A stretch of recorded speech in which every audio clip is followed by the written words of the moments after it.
고린도전서 3장 16절에서 17절 말씀입니다. 제가 가진 성경으로 신약 성경 266페이지입니다. 신약 성경 266페이지 고린도전서 3장 16절과 17절 말씀 제가 봉독해 드립니다. 너희는 너희가 하나님의 성전인 것과 하나님의 성령이 너희 안에 계시는 것을 알지 못하느냐? 누구든지 하나님의 성전을 더럽히면 하나님이 그 사람을 멸하시리라. 하나님의 성전은 거룩하니 너희도 그러하니라. 아멘. 우리 옆에 분들과 인사합시다. 만나서 반갑습니다. 네, 다시 한번 인사합시다. 오늘도 큰 은혜 받읍시다. 네, 오늘 우리가 읽은 말씀을 통해서 하나님의 성전이라는 제목으로 함께 은혜의 말씀을 나누길 원합니다. 이스라엘은 성전 중심의 민족입니다. 하나님께서 광야에서 성전의 전신인 성막을 주셨을 때부터 이스라엘 민족은 성전을 중심으로 해서 살아왔습니다. 이스라엘은 40년 광야 생활을 하는 동안 광야에 진을 치고 있었는데 12지파가 동서남북 3지파씩 자리를 잡았습니다. 그리고 그 중심에는 항상 성전이 자리 잡고 있었습니다. 그래서 이스라엘 백성들은 눈만 뜨면 그들 앞에 항상 성전이 보였습니다. 그리고 성막은 모두에게 가장 가까이 나아갈 수 있는 자리에 있었습니다. 이 성막이 이스라엘을 하나로 묶어주었고 그들의 광야 생활을 인도하였습니다. 가나안 땅에 들어와서도 마찬가지였습니다. 가나안 땅에서 이스라엘은 성막 대신 예루살렘 성전을 지었습니다. 그리고 절기 때마다 모든 이스라엘 백성들은 이 성전에 모여서 하나님 앞에 절기를 지켰습니다. 개인적으로, 가정적으로, 국가적으로 모든 제사와 종교적 예식은 이 성전에서만 거행되었습니다. 심지어 멀리 출타하게 되면 이 성전이 있는 예루살렘 쪽을 바라보고 기도하였습니다. 이 성전은 이스라엘 백성들이 선택된 하나님의 백성이라는 것을 보여주는 상징이었던 것입니다. 이처럼 이스라엘 백성들이 이스라엘 백성 되게 해주는 존재 근거 역할이 바로 이 성전이었습니다. 그런데 신약 성경에 와서 요한복음 2장 19절에 보면 예수님께서는 이스라엘 백성들에게 이 성전을 헐어버리라 말씀하십니다. 그뿐만 아니라 예수님 자신이 성전이라 말씀을 하십니다. 당시 이스라엘 백성들이 이 예수님의 말씀을 어떻게 생각했을까요? 성전을 중심으로 수백 년, 수천 년을 살아왔던 민족이 성전을 헐라는 이 예수님의 말씀을 어떻게 생각했을까요? 그것은 자신들의 정체성을 송두리째 부인하는 말씀이요. 또 당신 자신이 성전이라고 하는 말씀은 인간으로서는 제정신으로서 할 수 없는 말이었습니다. 그러면 도대체 왜 예수님께서는 이렇게 과격한 말씀, 이스라엘 백성들에게 상징과도 같은 성전에 대하여 이러한 말씀을 하셨을까요? 예수님께서 예루살렘 성전을 성전이 아니라고 부정하신 것일까요? 그것은 아닙니다. 예수님께서도 친히 예루살렘 성전에 오르셨고 그 집을 가리켜 내 아버지의 집이라 말씀하셨습니다. 그러면 성전이 필요 없다라고 예수님은 말씀하셨던 것일까요? 그것도 아닙니다. 예수님도 절기 때마다 예루살렘 성전에 올라가셔서 절기를 지키셨고 성전을 가리켜 만민이 기도하는 집이라 말씀하셨습니다.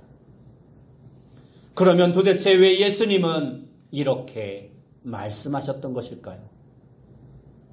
우리는 오늘 본문의 말씀을 통해서 예수님께서 하신 성전의 참 의미가 무엇인가를 생각해 볼 수 있습니다. 첫째로 성경은 너희가 하나님의 성전이다라고 말씀해 주고 있습니다. 오늘 본문 16절 말씀에 보면 깜짝 놀랄 만한 말씀이 기록되어 있습니다.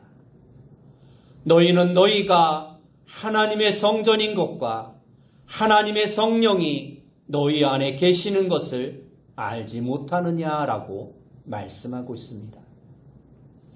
여기서 너희는 1차적으로는 고린도 교회 성도들을 가리키는 말씀이지만 좀 더 넓게 말해서 우리 모든 그리스도인들을 말씀해주고 있는 것입니다. 바울은 예루살렘 성전은 어떻게 하고 고린도 교인들 더 나아가서 우리 모든 그리스도인들이 성전이라 말씀하고 있는 것일까요? 오늘 본문에서 성전이라는 이 말은 헬라어로 우리가 잘 아는 교회라는 말, 에클레시아라는 단어가 아닌 나오스라는 단어가 쓰여지고 있습니다. 이 말은 성경 전체를 가리키는 히에론이라는 말과는 또한 구별되는 말씀입니다. 여기서 말씀하고 있는 성전, 나오스라는 이 말은 성전 안에 성소를, 지성소를 가리키는 말씀입니다. 다시 말해서 오늘 본문에서 쓰여지고 있는 이 성전이라는 말의 의미는 하나님께서 거하시는 곳이라는 의미인 것입니다. 그러니까 이 말씀은 예루살렘 성전에만 하나님께서 거하시는 것이 아니고 우리 그리스도인들 모두 안에 하나님께서 거하신다라는 의미인 것입니다. 실제로 족장시대에는 성전이 필요가 없었습니다.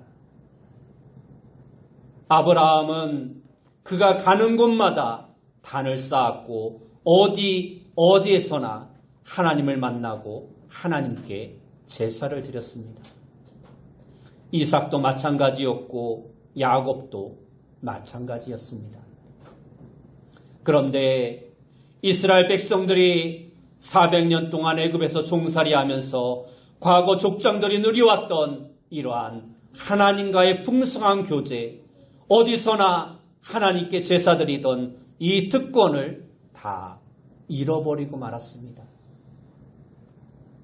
하나님 앞에 어떻게 나아가야 하며 하나님께 어떻게 제사드려야 하는지 알 수 없게 되었던 것입니다.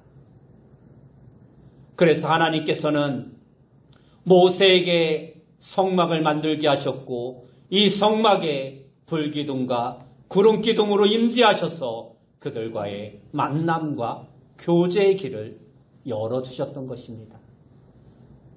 그런데 문제는 가나안 땅에 들어와서입니다. 이스라엘 백성들은 성막을 대신해서 영구적인 하나님의 성전을 예루살렘에 짓기를 원했습니다. 그 대표적인 인물이 바로 다윗 왕이었습니다.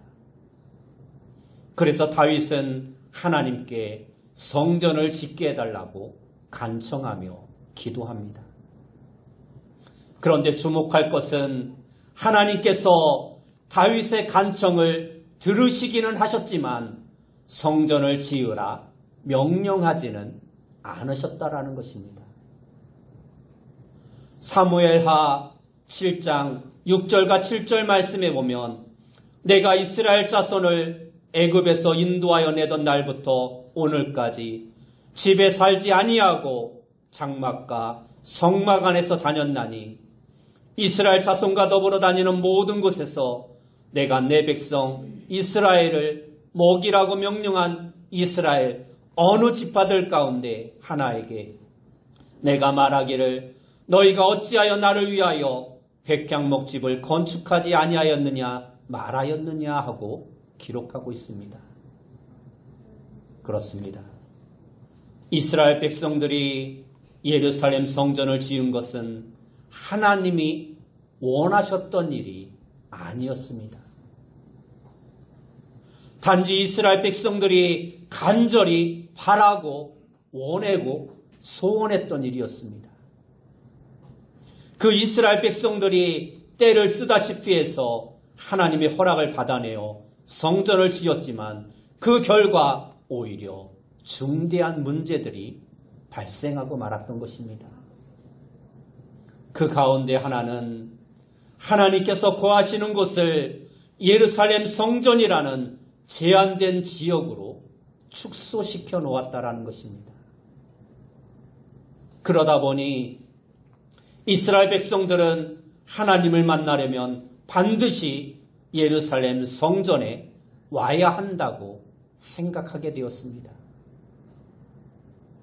사도행전 7장 48절에서 50절 말씀에 보면 그러나 지극히 높으신 이는 손으로 지은 곳에 계시지 아니하시나니 선지자가 말한 바 주께서 이르시되 하늘은 나의 보좌요 땅은 나의 발등상이니 너희가 나를 위하여 무슨 집을 짓겠으며 나의 안식할 처소가 어디냐 이 모든 것이 다 내 손으로 지은 것이 아니냐 한가 같으니라 말씀하고 있습니다. 이 말씀을 보면 하나님께서는 분명히 예루살렘 성전 안에만 계시지 않는다라고 말씀하고 있습니다. 월드컵 경기가 열릴 때 월드컵 경기를 보면 우리도 놀라고 세계도 놀라는 일들이 여러 가지가 있습니다. 먼저 우리나라 축구대표팀 실력을 보면 놀라보게 발전했다라는 것입니다. 세계적인 팀에서 뛰는 선수들이 늘어나다 보니 자연적으로 선수들의 실력도 늘어나게 되는 것입니다. 다음으로 생각해 볼 수 있는 것은 온 국민이 정말 뜨겁게 하나가 되어 응원을 한다라는 것입니다. 언제 우리에게 이러한 탄압된 저력이 있었던가 놀랄 정도로 월드컵 때만 되면 온 국민이 하나 되어 단결하여 응원을 합니다. 그리고 그러한 응원의 장소도 다양해졌습니다.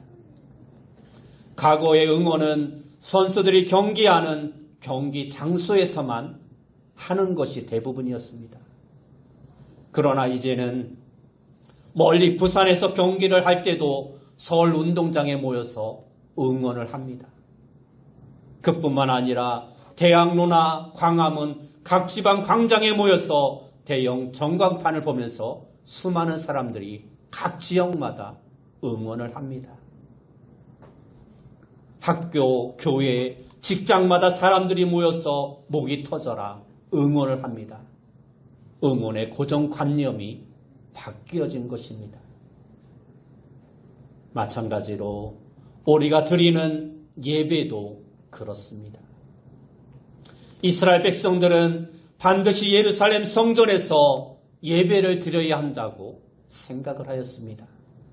그러나 예수님께서는 어디에서나 예배할 수 있다라고 말씀하셨습니다. 하나님은 예루살렘 성전이라는 제한된 곳에만 갇혀 계실 수 없는 분이라는 것입니다. 두 번째로 우리가 생각해 볼 수 있는 것은 성전의 본질이 훼손되었다라는 것입니다. 요한복음 4장 20절 말씀에 보면 사마리아 성 수가에서 물을 길러 나왔던 여인이 예수님께 이렇게 질문합니다. 우리 조상들은 이 산에서 예배하였는데 당신들의 말은 예배할 곳이 예루살렘에 있다 하더이다. 당시 사마리아 사람들은 이스라엘 백성들과 원수지간이었기 때문에 예루살렘에 올 수 없는 처지였습니다. 그러나 그들 또한 하나님을 섬기는 백성들이었습니다. 그래서 그들은 할 수 없이 자기들이 하나님 앞에 예배드리는 장소, 그것을 그리심산에 세웠습니다.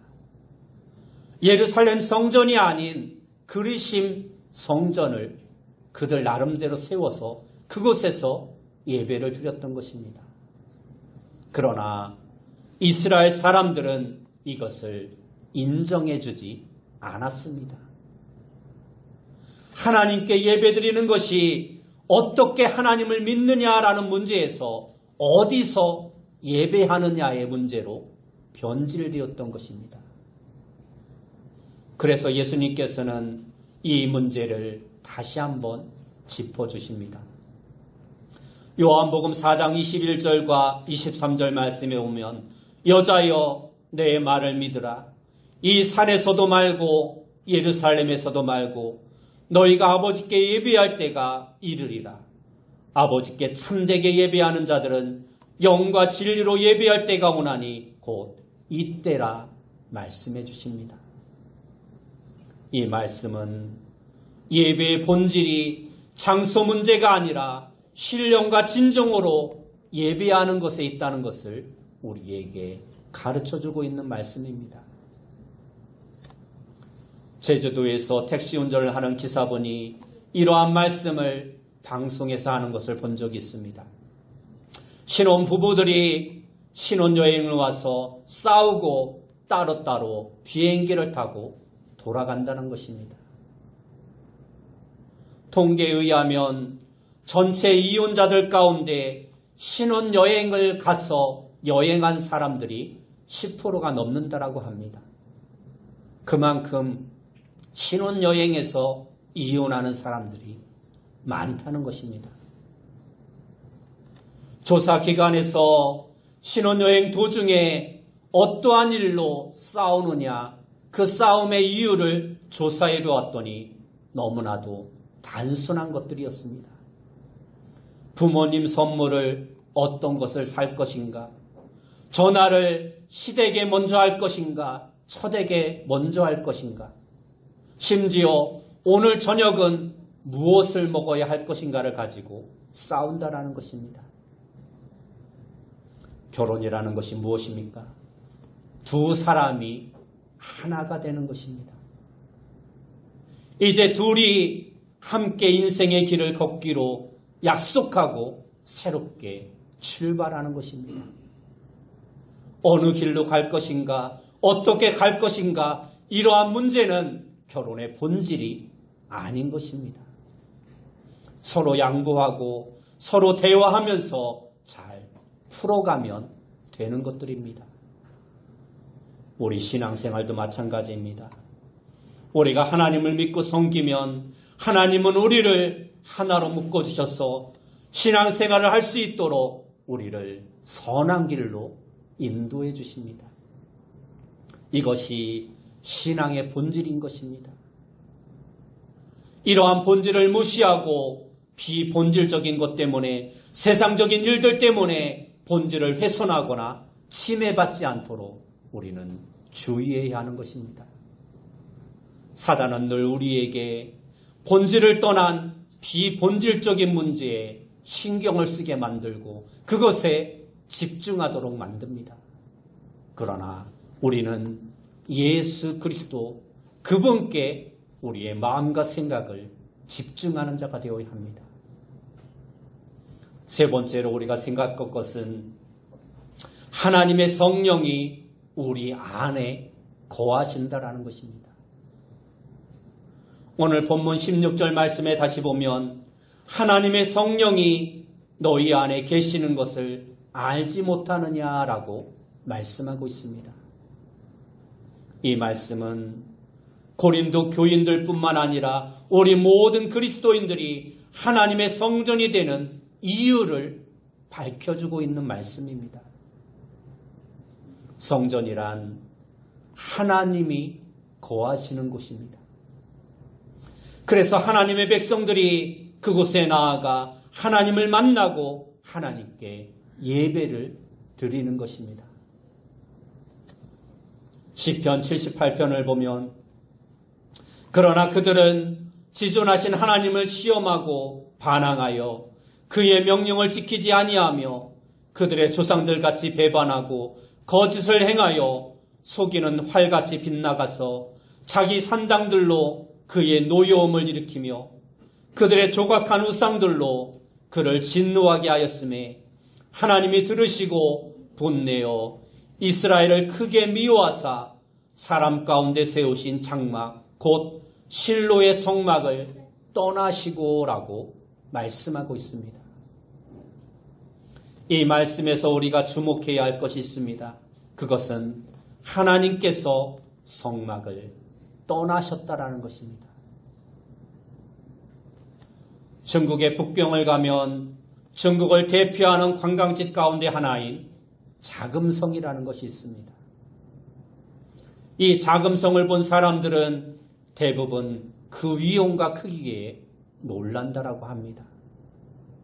그 넓이며 건축물들의 크기며 그 모습이 전 세계 그 어느 나라 궁궐이 감히 흉내낼 수 없을 정도로 크고 놀랍고 아름답다라고 합니다.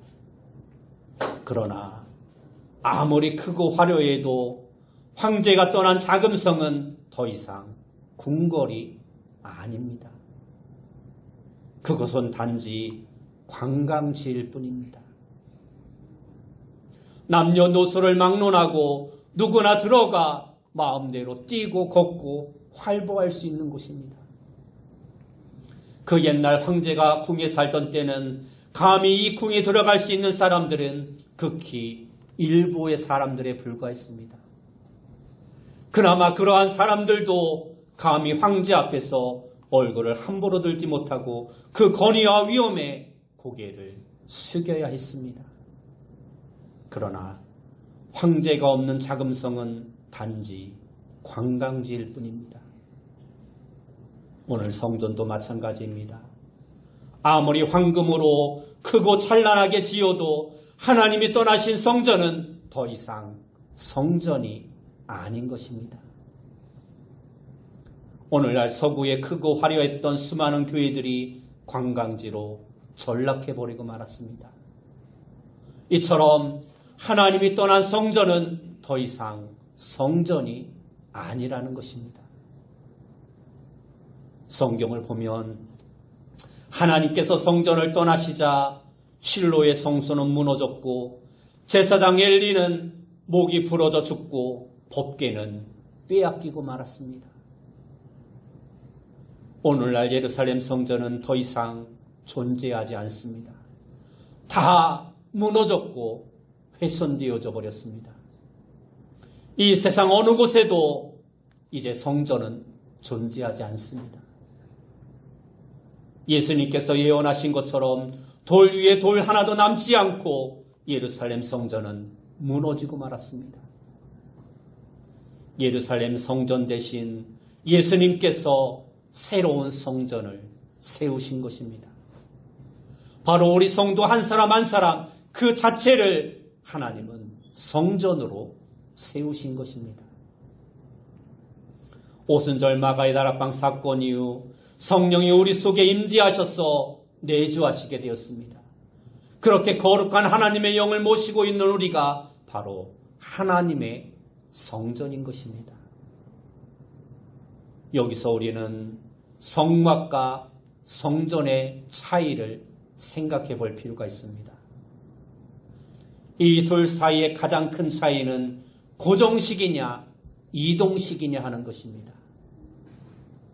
성막은 일종의 텐트였기 때문에 사람들이 가는 곳으로 함께 이동할 수 있었습니다. 그러나 성전은 사람들의 이동 경로를 따라 나아갈 수 없이 언제나 한 곳에 머물러 있어야 했습니다. 이것은 대단히 중대한 문제를 낳았습니다. 이동식 성막에서 하나님을 섬길 때는 하나님께서 언제나 불기둥과 구름기둥으로 그들의 삶의 현장 한복판에 계실 수 있었습니다. 그러나 고정식 성전은 상황이 다릅니다.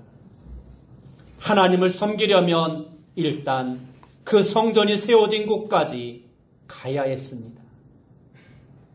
이것은 하나님께서 계시지 않는 곳에서 하나님께서 계신 곳으로 나아가는 것을 의미했던 것입니다. 그러다 보니 대부분의 사람들이 일상의 삶의 현장에는 하나님께서 계시지 않는다고 생각하게 되는 고정관념을 갖게 된 것입니다. 당시 고린도 성도들이 바로 그러했습니다. 그들은 신령한 은사를 많이 받았고 영적으로도 풍성한 은혜를 받은 자들이었습니다. 그러나 그들의 삶은 전혀 달라지지 않았습니다. 마치 삶의 현장에는 하나님께서 계시지 않는 것처럼 살았던 것입니다. 내가 하나님의 성전에 나아가야, 예루살렘 성전에 나아가야 그곳에만 하나님께서 계시다라고 생각하고 자신들의 일상의 삶에는 하나님이 계시지 않는 것처럼 그렇게 살았던 것입니다. 사도 바울은 지금 고린도 교회 성도들에게 바로 이 점을 지적하고 있는 것입니다. 오늘 우리도 마찬가지입니다. 우리가 성령의 전이라는 것은 우리가 어디에 있든지 무엇을 하든지 우리의 있는 그 삶의 자리가 바로 하나님께서 계시는 성전이라는 것입니다. 성령이 지금 나와 함께 하시기 때문에 우리가 있는 그곳 어디라도 하나님의 전임을 우리는 생각해야 하는 것입니다. 마지막 네 번째로 생각해 볼 것은 하나님의 성전을 거룩하게 하라는 것입니다. 오늘 본문 17절 말씀에 보면 누구든지 하나님의 성전을 더럽히면 하나님이 그 사람을 멸하시리라. 하나님의 성전은 거룩하니 너희도 그러하니라 하고 말씀하고 있습니다.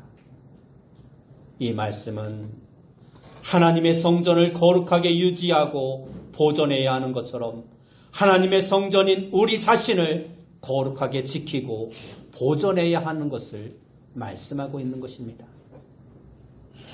요한복음 2장 17절 이하의 말씀에 보면 예수님께서 성전에 올라가셔서 성전을 정화하신 사건이 기록되어 있습니다. 2장 13절 말씀에 보면 유대인의 유월절이 가까운지라 하고 말씀하고 있습니다. 유월절을 가리켜서 유대인의 유월절이라 표현하고 있습니다. 그런데 출애굽기 12장 26절에서 27절 말씀에 보면 이후에 너희의 자녀가 묻기를 이 예식이 무슨 뜻이냐 하거든 너희는 이르기를 이는 여호와의 유월절 제사라. 여호와께서 애굽 사람에게 재앙을 내리실 때에 애굽에 있는 이스라엘 자손의 집을 넘으사 우리의 집을 구원하셨느니라 하라 하매 백성이 머리 숙여 경배하니라 말씀하고 있습니다. 이 말씀은 유월절을 제정해 주시며 하나님께서 주신 말씀입니다. 이 말씀에 보면 본래 하나님께서 제정해 주신 여호와의 유월절을 유대인들이 자기들의 축제인 유대인의 유월절로 바꾸었다라는 것입니다. 하나님은 유월절을 가리켜 여호와의 유월절이라 말씀하셨는데 신약시대에 와서 유대인들은 유대인의 유월절이 가까운지라 생각했던 것입니다. 하나님께서 도저히 받으실 수 없는 더럽고 추악한 하나의 의식이 되어버리고 말았다라는 것입니다. 그들은 화려하고 거창하게 유월절을 지켰지만 그 유월절은 하나님께서 받지 않으시는 자기들만의 잔치가 되고 말았던 것입니다. 유월절이 더 이상 하나님을 위한 날이 아니라 자기들의 날이 되고 말았던 것입니다. 오늘 우리도 마찬가지입니다. 우리도 교회에 와서 예배를 드리지만 하나님의 성전인 우리 한 사람 한 사람이 세속화되고 타락한 채 예배를 드리게 되면 우리가 드리는 그 날이 주님의 날이 아니라 세상적인 날이 되고 마는 것입니다. 오늘 본문의 고린도 교회는 영적인 교회이면서도 또한 타락한 교회였습니다. 세상에서도 찾아보기 힘든 음행이 교회 안에 버젓이 일어나고 있었고 심지어 근친상간에 성적인 타락까지 있었던 교회가 바로 고린도 교회였습니다. 여러분, 오늘 우리도 도저히 하나님께서 받지 않으시는 그러한 모습으로 하나님 앞에 서 있지는 않은지 우리의 모습을 돌아보아야 합니다. 우리 안에 거하시는 성령께서 근심하시고 탄식하시는 일이 없도록 우리의 예배가 하나님께서 온전히 받으시는 예배가 될 수 있도록 하나님이 원하시는 예배가 될 수 있도록 참된 예배의 삶을 우리가 살아야 하는 것입니다. 구약 성경을 자세히 보면 성막 텐트도 울타리를 쳐놓은 것을 볼 수가 있습니다. 짐승이나 자빈들이 함부로 성막 안에 들어오지 못하도록 성막 주변에 울타리를 쳐놓았던 것입니다. 그리고 성막의 문을 들어서면 제일 먼저 성막에 들어서는 사람들이 보이는 것이 바로 물두멍이라는 것이었습니다. 이것은 밖에서 더럽고 지저분한 것들을 먼저 깨끗하게 씻으라는 것입니다. 성막에 들어오기에 합당한 사람들만 성전 안으로 들어올 수 있다는 것입니다.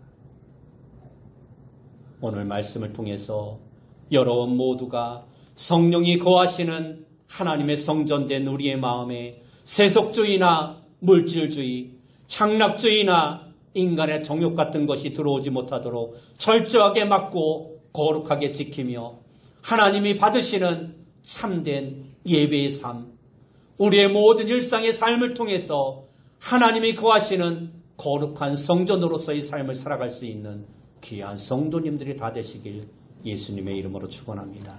기도하겠습니다.